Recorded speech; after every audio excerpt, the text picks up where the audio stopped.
Ng ating sermon sa umagang ito ay huwag kang lilingon. Huwag kang lilingon. Alalahanin mo ang asawa ni Lot. Ang ating susing talata, nakipagbaka ako ng mabuting pakikipagbaka, natapos ko na ang aking takbo, iningatan ko ang pananampalataya. Buhat ngayon ay natataan sa akin ang putong ng katwiran na ibibigay sa akin ng Panginoon na tapat na hukom sa araw na yaon, at hindi lamang sa akin, kundi sa lahat din naman na mga naghahangad sa kanyang pagpapakita. Ang ating kasaysayan, Genesis 19:1-26. Ang kasalanan ng Sodoma at Gomora ay umabot na sa harapan ng Diyos. Ang kanilang kasalanan ay umapaw na. Iniurong na ng Diyos ang pakikisama ng banal na Espiritu at nagkaroon na ng hangganan ang biyaya ng Diyos sa mga nakatira sa Sodoma at Gomora. Nagsugo ang Diyos ng 3 anghel upang puksain ang Sodoma at Gomora. Bago sila pumunta sa Sodoma at Gomora, ay dumaan muna sila kay Abraham. Si Abraham ay lingkod ng Diyos. At si Abraham ay may pamangkin na nakatira sa Sodoma at Gomora. Ang anghel na nakipagkita kay Abraham ay 3. Ang isa doon ay ang ating Panginoong Hesukristo. Nung maalaala ni Abraham ang kanyang pamangkin at naalaman niya ang misyon ng 3 anghel, ang sabi niya sa Panginoon, sa ating Panginoong Diyos, kay Kristo, ang sabi niya, iyo bang pupuksain ang Sodoma at Gomora kung may masumpungan kang 50 na matuwid sa lupain? Naisip, ang sabi ng Panginoon, hindi ko pupuksain dahilan sa 50. Naisip ni Abraham, baka walang 50. Tumawad siya, kung merong 45, ang sabi ng Panginoon, hindi ko rin pupuksain kung merong 45. Ay kung merong 40, hindi ko rin pupuksain. Ay kung merong 30, hindi ko pupuksain. Ay kung merong 20 souls, hindi ko rin pupuksain. Sabi ni Abraham, patawad Panginoon, kung meron bang 10 na matuwid sa Sodoma at Gomora, ay pupuksain mo ang lupain. Ang sabi ng Panginoon, hindi ko pupuksain. Subalit ang malungkot, walang 10 na matuwid sa Sodoma at Gomora. Sa 3 na anghel, 2 ang tumuloy sa Sodoma at Gomora. Ang isa ay naiwan nakikipag-usap kay Abraham. Yun ang ating Panginoon. Noong dumating ang mga anghel sa Sodoma at Gomora ay gabi. Nakita nila si Lot na nakaupo sa pintuang daan ng Sodoma at Gomora. Ang sabi ng mga anghel, ang sabi ni Lot, dahil kahit na si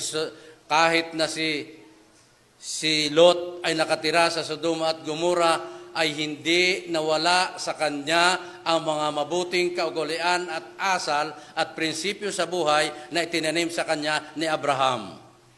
Ang sabi niya sa mga anghel, sapagkat nakita niya ng mga taga-ibang lupa, kayo'y sumama sa akin at sa aming bahay na kayo matulog. Yan ang mahirap nating gawin ngayon, sapagkat tayo nabubuhay sa huling panahon at sabi natin, delikado ang magpatuloy. Pero hindi ganon ang isip ni Abraham, ni Lot. Tandaan natin ang kasamaan ng Sodoma at Gomora ay katulad din ng kasamaan ng ating mundo sa mga huling araw. Kaya tayo'y nabubuhay sa katulad na panahon. Gayon pa man, inanyayahan niya ang dalawang anghel nang masense niya na hindi basta mga tao ang mga panauhing ito.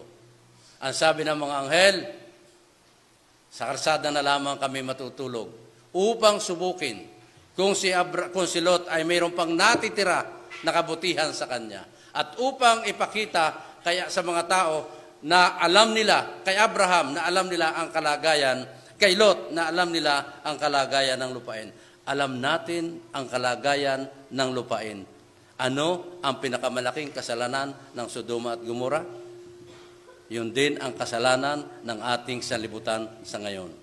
Lalaki sa kapwa lalaki. Ang sabi ngayon, sige, napilitan ang dalawa. Nung bago sila pumasok sa bahay ni Lot, hito na. Nung nakarating na sa loob ng tahanan, yung dalawang anghel, ito na ang kinatatakutan ni Lot. Dumating na ang mga lalaki sa Sodoma at Gomora. Nakakita sila ng bago, bata at may edad, binata at may edad. Ang sabi ng banal na kasulatan, ilabas mo ang mga lalaki upang aming makilala. Sa banal na kasulatan, alam natin ang ibig sabihin ng salitang upang aming makilala. Katulad yan ang sinabi, at nakilala ni Adan si Eva at nakilala niya ang kanyang asawa. Alam natin ang ibig sabihin kapag sinabi sa banal na kasulatan, ilabas mo upang sila ay aming makilala. Alam natin ang gustong gawin ng mga lalaki sa kanilang kapwa lalaki. Ang sabi ni Lot, ako'y merong dalawang babae, anak na babae na virgin. Ibibigay ko sa inyo at inyong gawin ang inyong gusto sa kanila.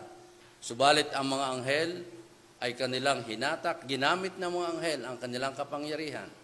Hinatak nilang paloob si Lot, isinarado ang pinto at binulag ang mga tao na hindi nila makita ang pintuan ng tahanan ni Lot.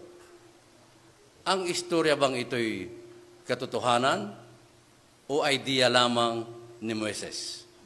Alam niyo si Moises, kung meron tayong tinatawag sa pelikula ni James Bond na photographic memory, higit pa ang kay Moises.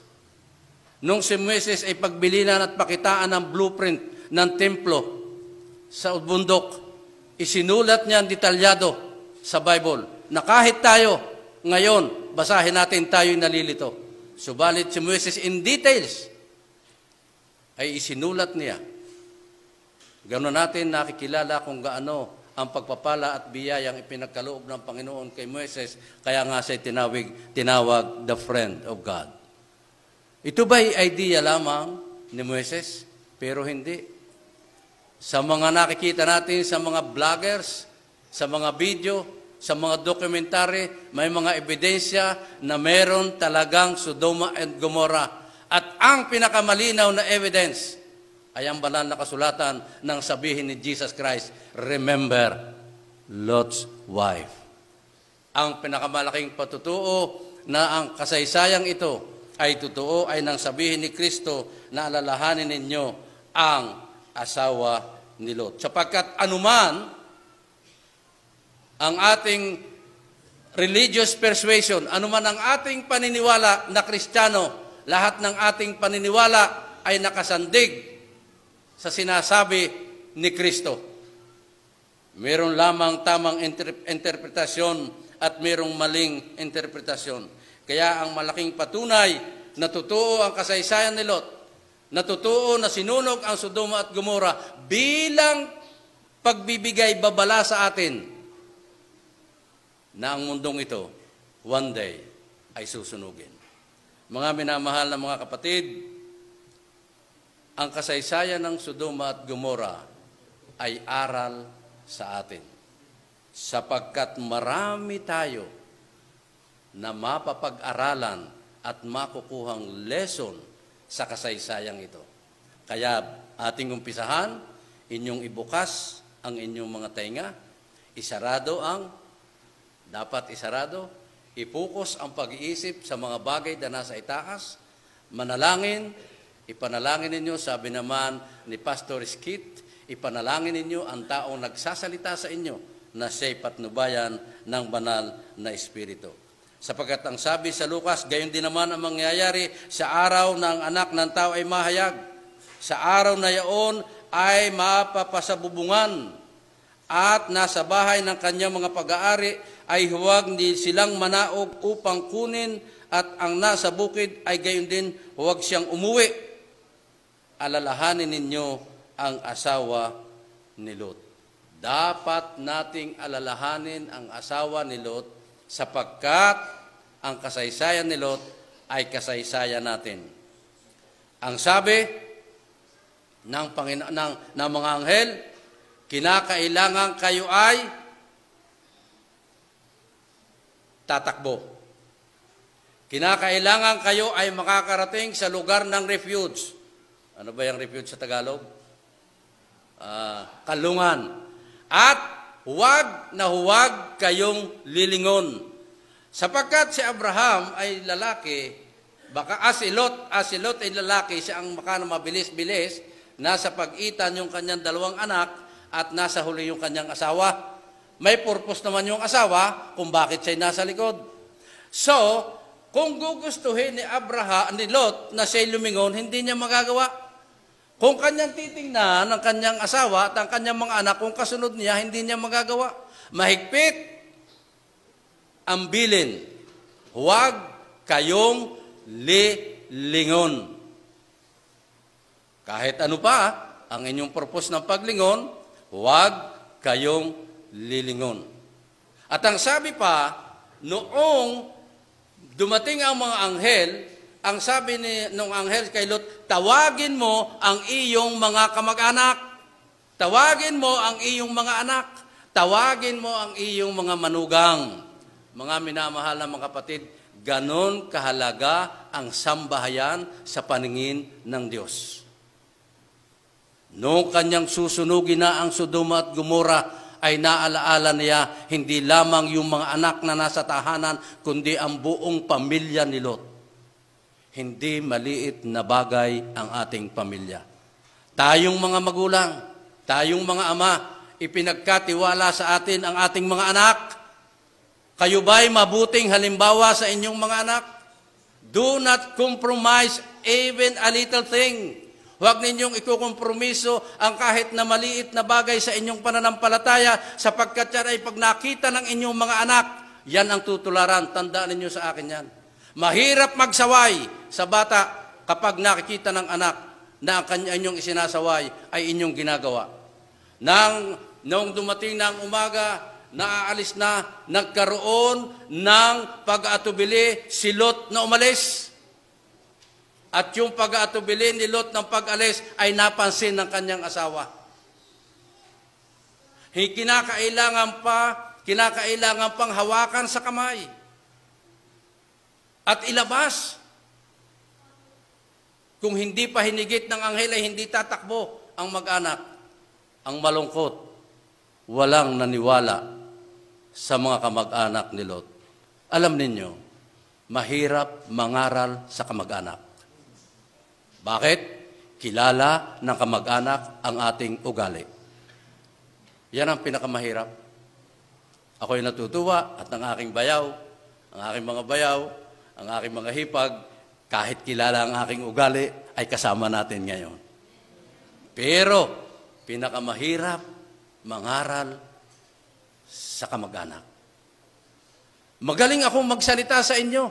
Masasabi ko ang lahat yung gusto sa inyo. Masasabi kong kayo magpakatino, kayo magpakabait, sapagkat hindi nyo ako kilala. Hindi ninyo alam ang aking buhay. Hindi nyo alam ang ginagawa ko sa araw-araw. Pero ang inyong matanda sa iglesia, pagka siya nagsalita, ano sabi ninyo? Ay su! Kung hindi ko pa alam. Kaya minamahal ng mga kapatid, tandaan ninyo, mahalaga ang pamilya. Kaya't ating pagsikapan, lalo na ako, napakarami ninyong bata, inyong aakayin ang bata, hindi lamang sa pagsasalita, kundi sa tamang gawa araw-araw. Napakahalaga niyan. Ako may 2 anak at ako'y nagpapasalamat. Ako'y tinulungan ng Panginoon sa pagpapalaki sa aking mga anak. So, umaga, aalis na. Ayaw umalis, hinawakan pa. Hinawakan pa. Hinawakan pa at inilabas. Ang sabi ng Panginoon, kinakailangang lumabas tayo, lumabas kayo. Ang sabi ngayon sa atin, sapagkat ang Sodoma at Gomora ay nagpapakilala sa atin sa ating spiritual buhay na spiritual darkness. The city of Sodom and Gomorrah represents spiritual darkness, at kung tayo nasa spiritual darkness, dapat tayo ay lalabas. Ano ang sabi sa atin? Dapat kayo isang lahing irang, isang makaharing pagkasaserdote, bansang banal, bayang pag-aaring sarili ng Diyos, upang inyong ipahayag ang mga karangalan na iyong tumawag sa inyo mula sa kadiliman hanggang sa kanyang kagilagilalas na kaliwanagan. 1 Peter 2:9. Tinawagan tayo ng Diyos. Tinawagan tayo ng Diyos. Paano tayo tinawag ng Diyos? Hindi namin naman, Diyos, halika, halika. Halika at may ibibigay ako sa iyo. No. Paano tayo tinawag ng Diyos? Bakit kayo nanampalataya sa Diyos? Ang una ba niyong nakita yung mga benefits of the church? Ang nakita ba ninyo ay yung buhay na walang hanggan? Tayo ay tinawag ng Diyos mula sa kadiliman, sapagkat ipinakilala sa atin ng Diyos na tayo ay makasalanan. Nakita natin ang ating kasalanan. Kung hindi natin makikita ang ating kasalanan, if we will not recognize ourselves, ako yung nag-i-English para mas may maganda ang ako may bulok mag-English pero maganda ang emphasis pagka-English, di ba, Pastor? Okay?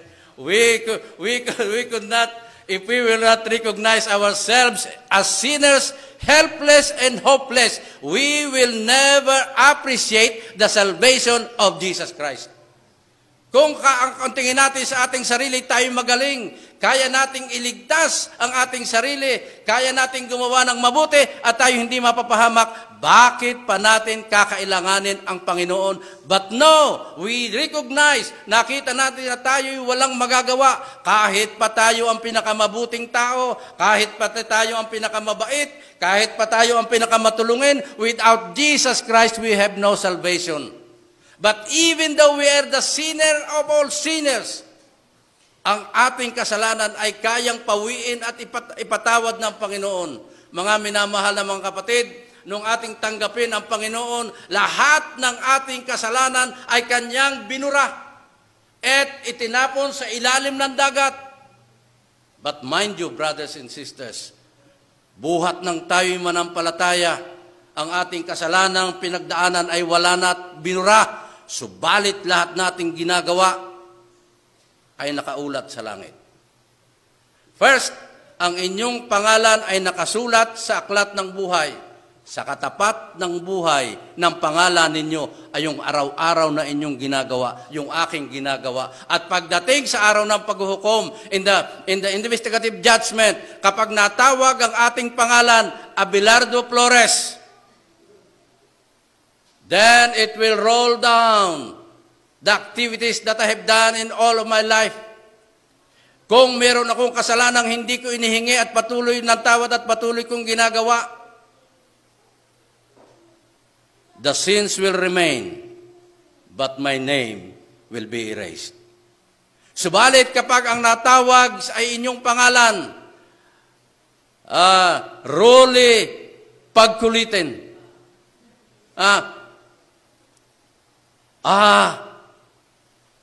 marami nga siyang kasalanan.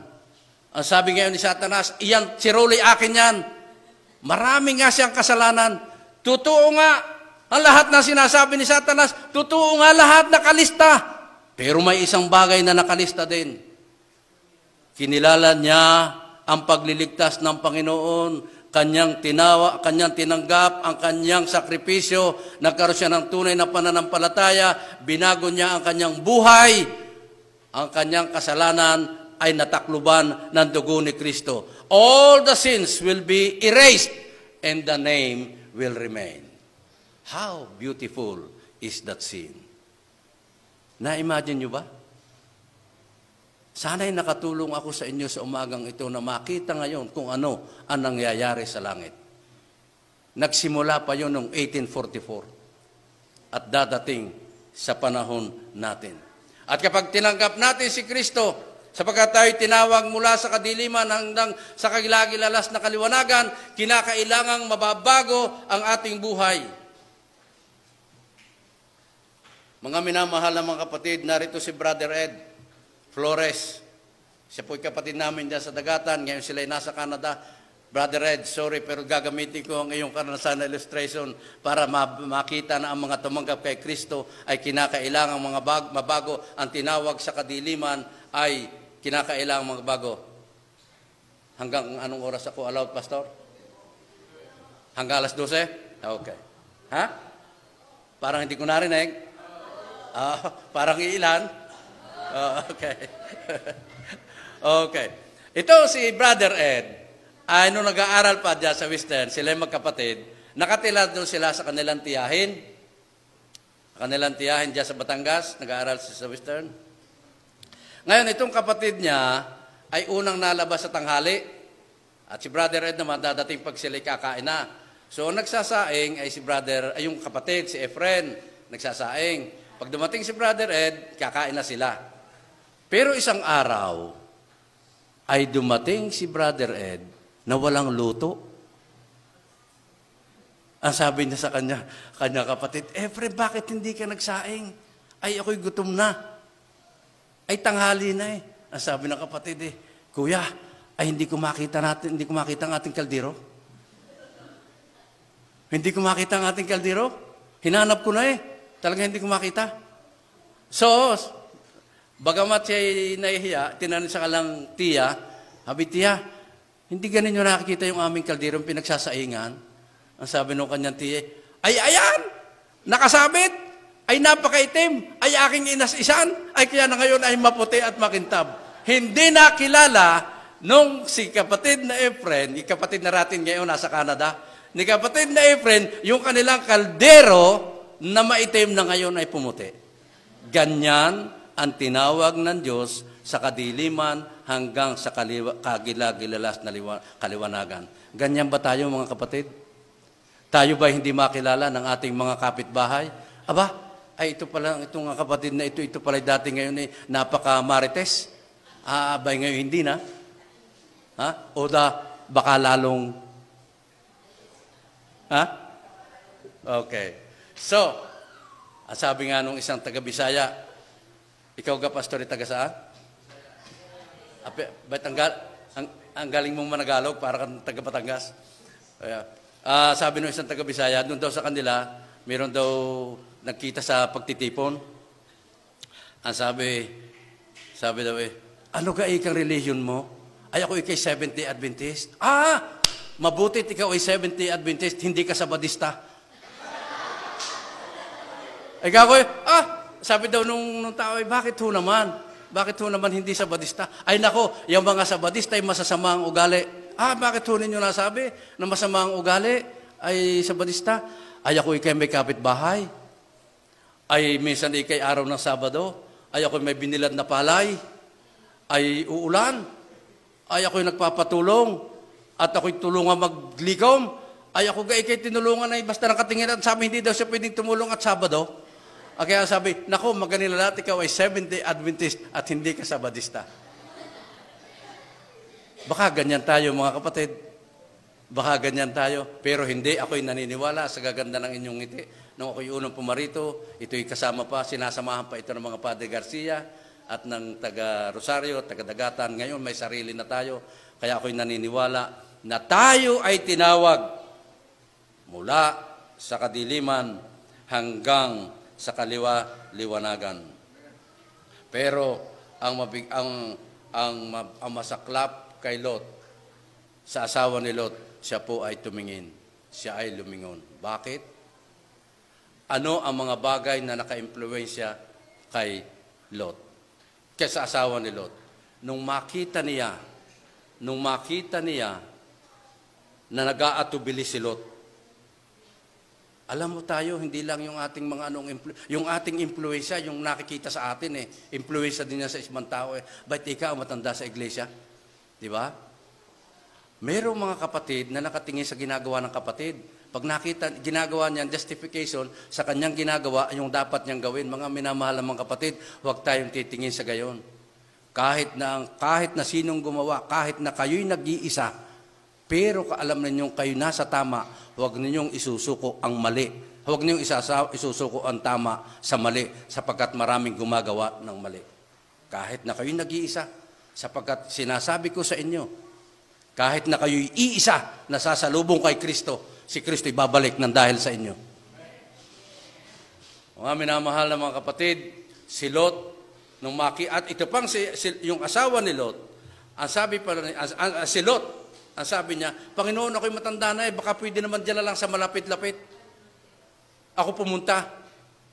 Yung bayan na yun, yung Suar, ay kasing sama din na Sodoma at Gomora. Sinunog din yun Sinunog din yun. Ang gusto ngayon ni Lot doon, pumunta. Pinagbigyan siya ng anghel. Nakita yon ng asawa ni Lot. Yung mga bagay na yun, pwede pala naman yun Pwede pala naman yung mga bagay na yun. At isa pa, ay nasa kanyang isipan yung mga bagay na kanyang mga kaibigan niya sa Sodoma at Gomora. Yung kanyang mga kamarites doon. Naalaala niya yung magaganda niyang experience, yung magagandang lugar. Naalaala niya yung magagandang bagay na kanyang naipon. Naalaala niya ang kanyang mga anak, ay naiwan niya doon. Ang sabi nga sa atin ay nawala ang focus sa Panginoon at napaltan ng gustuhin ng kanyang puso, nagpunta sa kanyang isip at ang ulo ay pumihit. At siya ay naging haliging asin. Huwag nating mamaliitin ang mga instruction ng Panginoon. Ay, baliwala pala, kaunti lamang. Huwag nating mamaliitin kung anumang instruction ng Panginoon, sapagkat ang Panginoon, gaano man kaliit ng kanyang instruction, was backed up by the great sacrifice of His life. He could not ask anything from us, even small things, kung wala siyang paghihirap na kapalit ng kanyang hinihingi. Walang bagay na maliit sa Panginoon. Our spiritual journey is compared to a race. Takbo tayo. Ang sabi rito, hindi ba ganyo nalalaman na ang mga nagsisitakbo sa takbuhan ay tumatakbong lahat, ngunit isa lamang ang tumatanggap ng gantimpala. Magsitakbo kayo ngayon ng gayon upang magsipagtamo kayo. Ang sabi sa mag-anak, tatakbo kayo. Pag hindi kayo takbo, aabutin kayo ng apoy. Bakit tayo tumatakbo? Mga minamahal mga kapatid, dalawang kapangyarihan ang nasa daigdig. Isang itinapon at isang isinugo. Ang itinapon, yun ang ating kaibigan. Ang isinugo, yun ang nagliligtas sa atin, sa ating kaibigan. So, ngayon, kayo ay tatakbo. So, ang implication sa ating spiritual journey, lumabas tayo sa buhay na makasalanan, yun namang kaaway natin, tayo hinahabol at tayo gustong ibalik sa ating pinanggalingan. Dahil ang ating pinanggalingan sa estimate ng sanlibutan ay masarap. Masarap, masaya, at maligaya. Exciting. Exciting, daring, at lahat na. Ang iglesia, boring. Kaya ngayon, ang mga iglesia, sinasamahan ng entertainment. Di ba? No, we do not come to the church to entertain. To be entertained. We come to the church to worship. Tatandaan natin mga kapatid ang bagay na yan. Huwag kayong madadala. Let us change our attitude now. Kinakailangang baguhin na para tayo makaakit. No. Nagbago ba si Kristo ng kanyang paraan? Sundin natin ang paraan. na ginagawa ni Kristo at tayo'y makakaakit. Mga minamahal na mga kapatid, ang sabi dito, wherefore seeing we also are compassed about with so great a cloud of witness, let us lay aside every weight and the sin which do easily beset us. Ang sabi rito, kaya't yamang nakukugkub tayo ng makapal na bilang ng mga saksi, itabi namang walang liwag ang bawat pasan at ang pagkakasalang pumipigil sa atin at ating takbuhing may pagtitiis, ang takbuhing inilagay sa harap natin.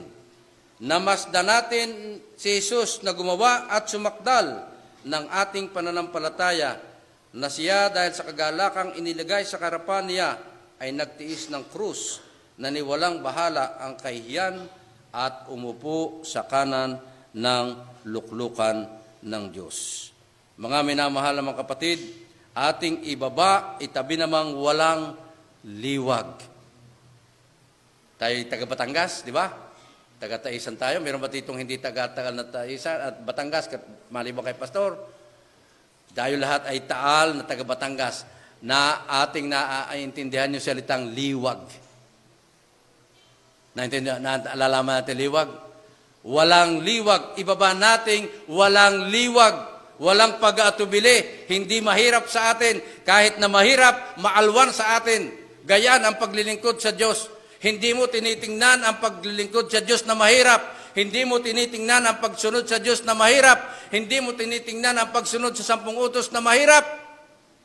Ang sabi nga ng iba, ay sa hirap naman sundin na 10 utos. Ano ka sabi mong mahirap? Ay sa lahat ng utos, sa lahat mahal. Ay sabi, huwag huwag kang gagawa, huwag kang gagawa. Ay di kayo. Huwag kang gaganto. Hindi napakaalwan. Ang mahirap yung susuguin ka. Ikaw ay mangalon niya. Ikaw ay pumatay. Ayan ang mahirap. Pero pag sinasaway ka na huwag mong gawin ito at masama, ay talagang maalwan. Di ba? Nasubukan nyo ba? Yon? Naisip nyo ba yon? Ay, tayo, ay mahirap nga. Hindi ako pwede magiging sabadista. Ay dahil, ay nako. Sabi naman ng ating kapatid, siya nagba-Bible study. Ang sabi niya, pag dumating na siya nagpapa-Bible study, siya hindi pa noon Adventista, ang sabi naman ng kanyang kasama, ay nako kapatid, kapag ka dumating ka na doon sa Levitico 11, huwag mo nang dadaan ng Levitico 11. Sabi naman ng ating kapatid, eh bakit? Ay nako, pag pinag-aralan mo ang Levitico 11, bye-bye lechon. Di ba? Bakit ano nasa Levitico 11? Bye-bye lechon. Ayan. Kapag ang Panginoon ay nagsabi, hindi mahirap gawin. Kapag doktor ang nagsabi, sunod tayo. Ay, huwag ka mangangain ng baboy at masama sa iyong high blood pressure. Ay, bakit pagka Bible ayaw? Ay, di mas naniniwala sa doktor kaysa sa Bible. Huwag nating antayin na doktor ang magsabi. Saka pa tayo titigil. Mga minamahal na mga kapatid. Mahaba-haba pa. Mga minamahal na mga kapatid, let us lay aside every weight of sin, seeing that you have, sapagkat huwag kayo mangagbula sa isa't isa, yamang hinubad na ninyo ang datihang pagkatao pati ng kanyang mga gawa. At kayo'y mga bihis ng bagong pagkatao na nagbabago sa kaalaman ayon sa larawan ni Yaong lumalang sa inyo. Kinakailangan na talagang tayo ay maging bagong nilalang. Kaya ba natin gawin? Hindi natin kayang gawin kung sa ating sarili. Pero, mga minamahal na mga kapatid, ang ating labanan ang ating kalaban ay supernatural power. Ibig kong malaman ninyo na nung si Satanas ay itapon, ang nawala lamang sa kanya ay ang position. He lost his position in heaven, but he retained his supernatural power. At tayong mga tao, wala tayong laban sa kanya. Kaya kailangan natin ang supernatural power of the Holy Spirit. Anong sakit ng tao ngayon? Anxiety, depression. Diba? Ang mga bata, ipanganganak, lalabas na autism. Nung una ba may mga ganun? Wala. Because ngayon, pinalalakas na ni Satanas ang kanyang gawain. He is roaring like a lion. Pero ang masasabi ko sa inyo ay ito. The answer to that is not drugs, medicines that you could bought from the drugstore. Ang sagot sa mga panukalang yan at sa mga bagay na ginagawa sa Satanas ay ang kapangyarihan ng banal na Espiritu. Manalangin tayo. Manalangin tayo. At ituturo sa atin ng Panginoon kung aling gamot ang tama sa atin, kung ano ang dapat nating gawin, ituturo sa atin sapagkat mahal tayo ng Panginoon. Mga minamahal na mga kapatid, iniisip ko, I'm thinking that everybody of them remembers those things that they left behind nung sila'y tumatakbo na. Naalala nila lahat, naalala ni Lot, naalala ni Abraham. Sabi niyan, Sodom, but the others really subdued the urge to look back. Pero talagang pinigil nung iba. Pinigil talaga nila ibang lumingon. Sapagkat sabi huwag lilingon. But Mrs. Lot belittled the instruction of the angels. She looked back. Ang sabi rito, mga minamahal na mga kapatid, kinakailangan tayo tumakbo sa ating takbuhin. Ibaba nating walang liwag ang mga pasanin na pumipigil sa atin. Yung mga makasalanan natin, yung ating mga kahinaan, ihingi natin ang tulong sa Panginoon. Huwag ninyong iisipin ako'y magaling kay sa inyo at ako'y nagsasalita rito. No. Baka ako'y mas masama pa sa inyo. Baka mas marami pa akong kahinaan kaysa inyo. Pero ang aking ginagawa at aking maipayo sa inyo, iluhod ninyo. Iluhod ninyo. Mayroong mga pagkakataon na tayo nananalangin, nakaupo lang tayo sa bed, nakaupo lang tayo sa harap ng lamesa, nakaupo lang tayo sa sofa. Mayroong mga pagkakataon gayon. Pero mga minamahal ng mga kapatid, when it comes to your sins and weaknesses, we must kneel down at kilalanin natin na ang Panginoon lamang talaga ang makakatulong sa atin. Yun ay kung gusto nating makarating sa langit. Kung ayaw naman natin, ang sabi ng Panginoon, ang sabi ni Josue, 2 bagay ang ibinibigay ko sa inyo, sumpa at pagpapala, nasa sa inyo na kung ano ang inyong pipiliin, but for me in my household, we will serve the Lord. Okay, mga minamahal mga kapatid, ito ang ating susing talata na ating binasa. Mga kapatid, hindi ko inaaring inabot datapot isang bagay ang ginagawa ko na nililimot ang mga bagay na nasa likuran. Ang ating mga papait na karanasan, ang ating mga pagkakagalit doon sa ating mga kapitbahay, sa ating mahal sa buhay, sa ating mga kapatid, sa ating mga dating kaibigan, sa ating mga magulang, ating gamutin at ating ipagkatiwala sa Panginoon. Nagtutumulin ako sa hangganan sa gantimpala ng dakilang pagtawag ng Diyos na si Kristo Jesus. Mga minamahal na mga kapatid, ang sabi sa atin ay ganito, ang Panginoon lamang ang makakatulong sa atin. Malapit na ako magtapos, so kayo mainip. Jesus is the author and finisher of our faith. Okay? Gusto ko kayong bigyan ng illustration para mahagip natin kung ano ang ibig sabihin ng salitang yon. Naalala ninyo nung minsan na ang mga apostol ay naglalayag, madilim, may bagyo at malakas ang alon, na biglang nakita nila si Jesus na naglalakad sa tubig. Ang sabi pa nga ng mga kaalagad ay multo. Sabi sa Tagalog ay multo. Sa English ay ghost. Yung pala mga pagbabasahin natin yung Tagalog, yung pala mga disipulo ay naniniwala rin sa multo. Ay multo. Ay sabi multo daw eh. Naniniwala din pala sa multo. Ang sabi ng Panginoon, huwag kayong matakot. Ako ito. Alam natin si Apostol Pedro, pinakamatapang, pinakadaring. Panginoon, kung ikaw yan, ipahintulot mong lumakad din ako sa tubig. Sino sa atin ang may pananampalatayang gayon? Ay madilim na alon? Si Pedro, bagamat daring at hindi nag-iisip, nakakakuha tayo ng maraming aral sa kanya. Pinugutan niya ng ulo ng katapusan eh. Mga minamahalang kapatid, sabi ni Pedro, kung ikaw talaga yan, Panginoon, palakarin mo rin ako sa tubig. Oh, what an evidence of faith. Dahil kung nakakalakad si Kristo, abay kaya din niya. Kung nagagawa ni Kristo, kung talaga si Kristo, kaya ding palakadin ng Panginoon si Pedro sa tubig. Sabi ng Panginoon, halika! Halika! Si Pedro, malakas ang alon, na-imagine ko, ito naman, pastor, imagination ko lamang, ay nung idadaw-daw na, alam natin yung idadaw-daw, ano? Yung idadaw-daw na yung paa sa tubig, tayo muna, titingnan kung matigas, kung talagang hindi sa lulubog, ay tinapakan, hindi nga nalubog, lumakad, nakakalakad nga sa tuwa niya, ay hindi siya, parang tayo, parang titingnan kung malakas nga ang nako, nung makita niya ang akin palang kanyang kinatatayo ang palay, nakakatakot,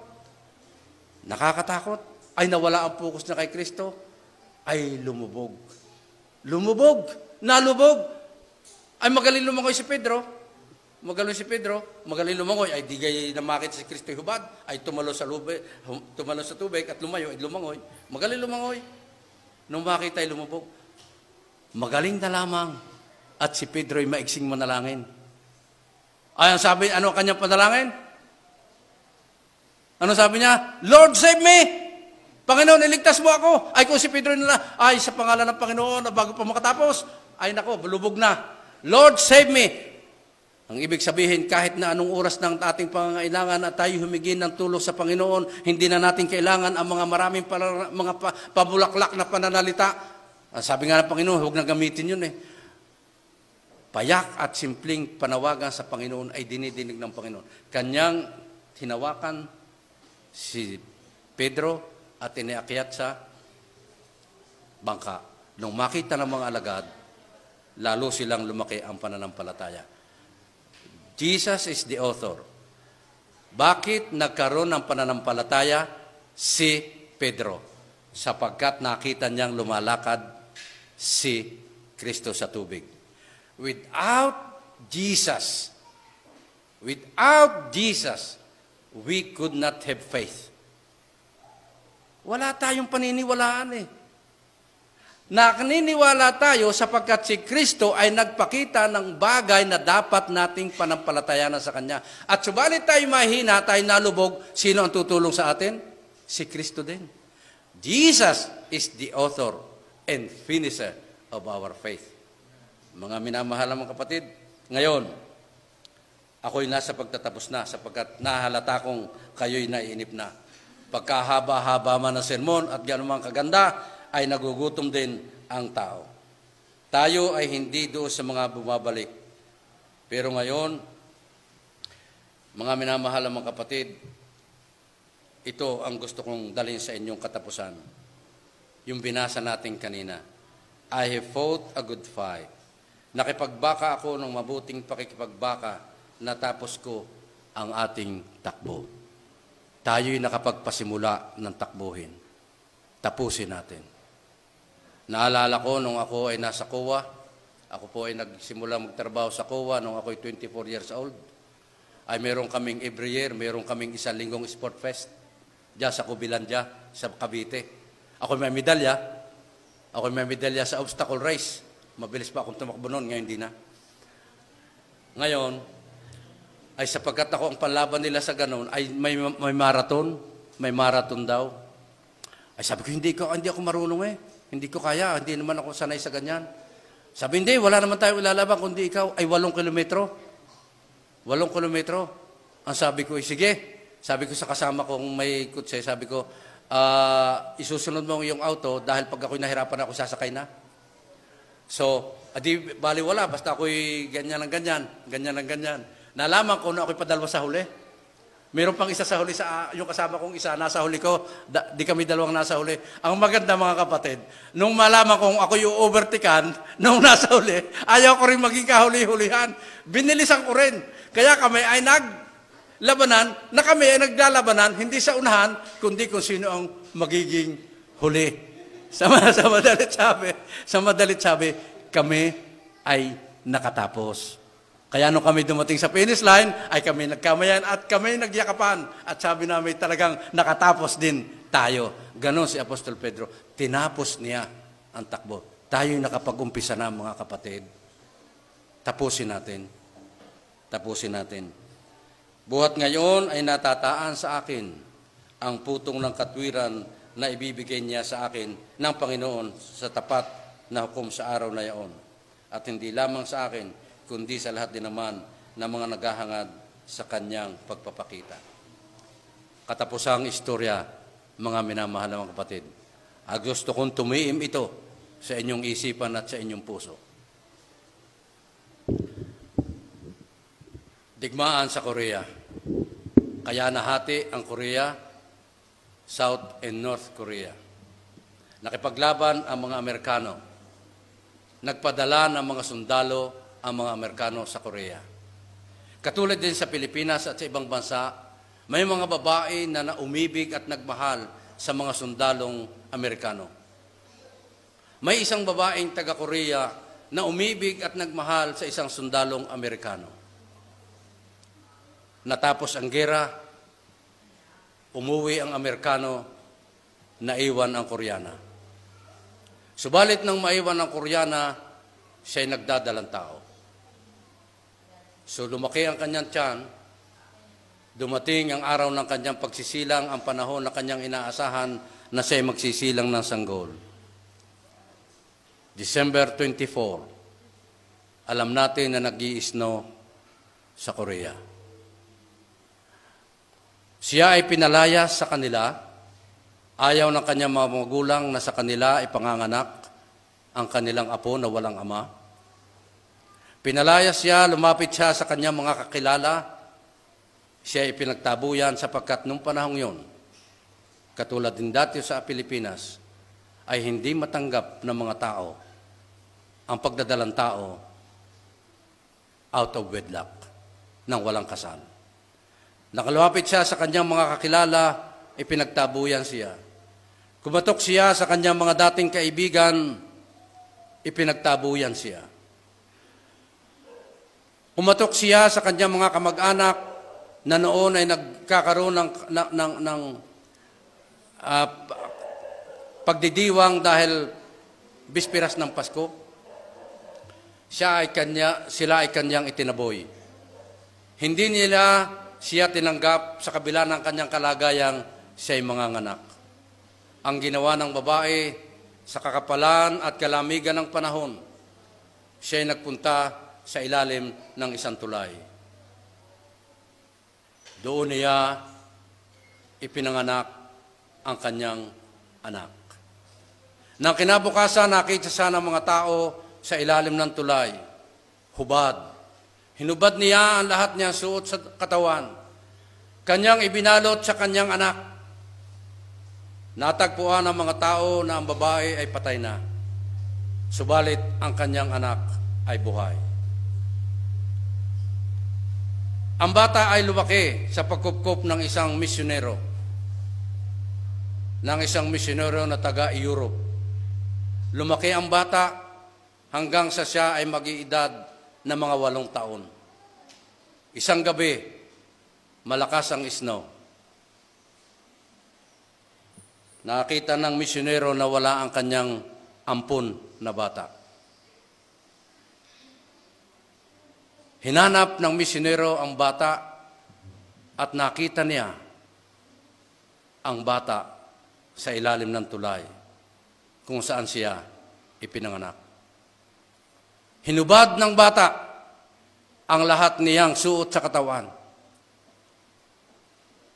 At nang makita siya ng umampun sa kanya, ang sabi sa kanya, "Bakit mo hinubad at bakit ka narito? Ano ang ibig mong sabihin?" Ang sabi niya, "Ibig kong maranasan ang naranasan ng aking ina sa pagsilang sa akin."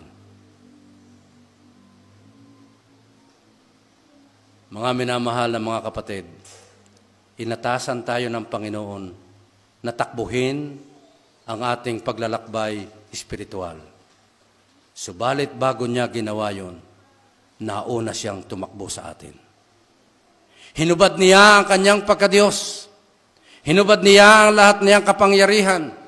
Hinubad niya ang lahat niyang kalakasan at umasa sa lakas ng Ama. Nakitulad sa atin, tinukso na katulad natin, namuhay at may kahinaan at may mga pangangailangan katulad ng tao, subalit na natiling walang kasalanan sapagkat gusto niyang ipakita sa atin na ang nararanasan niya, ang nararanasan natin ngayon ay naranasan natin niya nung siya'y narito sa lupa. Mga minamahal na mga kapatid, let us finish the race sapagkat ang Panginoon ay nauna na sa atin. He is the author and finisher of our faith. At isang bagay ang ipinangangako niya sa atin, I will be with you until the end of the world. Sana tayong mga mahal dito sa Taisan, napahaba din niya ako, 1 oras din kulang-kulang. Sana sa pagbabalik ng Panginoon, dito sa inyo, iisa ang natatandaan ko, mga minamahal na mga kapatid. Nung ako'y nakaparito na, iisa ang natatandaan ko, ang ating kapatid na gitarista. Nandito na siya nung una ako magparito. Ngayon, narito pa rin. Ang aking inaasahan, kapatid, pagdating ng Panginoon, dala mo ang iyong gitara sa pangalan ng ating Panginoong Hesus. Amen.